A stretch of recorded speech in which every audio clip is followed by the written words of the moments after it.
ചവറ പന്മനയിൽ പൂർണ്ണമായും ജൈവവളം ഉപയോഗിച്ച് കൃഷി ചെയ്ത കിരൺ മത്തന്റെ വിളവെടുപ്പ് പന്മന കൃഷിഭവൻ ഓഫീസർ ആര്യ കൃഷ്ണൻ നിർവഹിച്ചു. പന്മന കോലം വാർഡിൽ നെറ്റിയാട്ട് ടൗൺ മസ്ജിദിന് വടക്കുവശം കണ്ണൻകുളങ്ങര ദേവീക്ഷേത്ര ഭൂമിയിലാണ് പുലരി ഓർഗാനിക് ഫാമിന്റെ നേതൃത്വത്തിൽ കിരൺ മത്തൻ കൃഷി ചെയ്തത്. കഴിഞ്ഞ ഒരു വർഷക്കാലമായി പന്മനമനയിൽ ജൈവ രീതിയിൽ പച്ചക്കറികൾ കൃഷി ചെയ്യുന്ന ഹുസൈൻ പുലരി ഓർഗാനിക് ഫാം ആദ്യമായാണ് തണ്ണിമത്തൻ വിളവെടുപ്പ് നടത്തുന്നത്. കണ്ണൻകുളങ്ങര വാർഡ് മെമ്പർ ഷംന റാഫി അധ്യക്ഷത വഹിച്ചു. പന്മന JLG ഗ്രൂപ്പായ അന്നപൂർണയും പുലരി ഓർഗാനിക് ഫാമും സംയുക്തമായാണ് തണ്ണിമത്തൻ വിളവെടുപ്പ് നടത്തിയത്. പുലരി ഓർഗാനിക് ഫാമിന്റെ നേതൃത്വത്തിൽ കിരൺ മത്തൻ കൃഷി ചെയ്തത്. വിളവെടുപ്പ് സമയത്ത് കൃഷിയിടത്തിൽ നേരിട്ടെത്തി പൊതുജനങ്ങൾക്ക് തണ്ണിമത്തൻ വാങ്ങാനുള്ള സൗകര്യവും ഏർപ്പെടുത്തി. കഴിഞ്ഞ ഒരു വർഷക്കാലമായി പന്മനയിൽ ജൈവ രീതിയിൽ പച്ചക്കറി കൃഷി ചെയ്യുന്ന പുലരി ഓർഗാനിക് ഫാം ആദ്യമായാണ് തണ്ണിമത്തൻ വിളവെടുപ്പ് നടത്തുന്നത്. ചടങ്ങിൽ CDS ചെയർപേഴ്സൺ രമ്യ, നിസ, അഗിരി CRP സീന, സിജുലാൽ, ഹുസൈൻ പുലരി, നെറ്റ്യാട്ട് റാഫി, ഷാജി സംസാരം,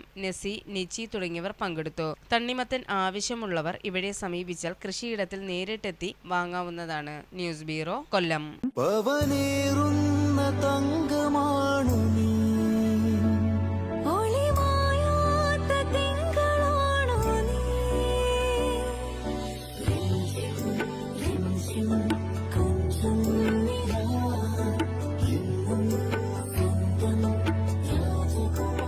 Be a Rajakumari. Rajakumari Gold and Diamonds.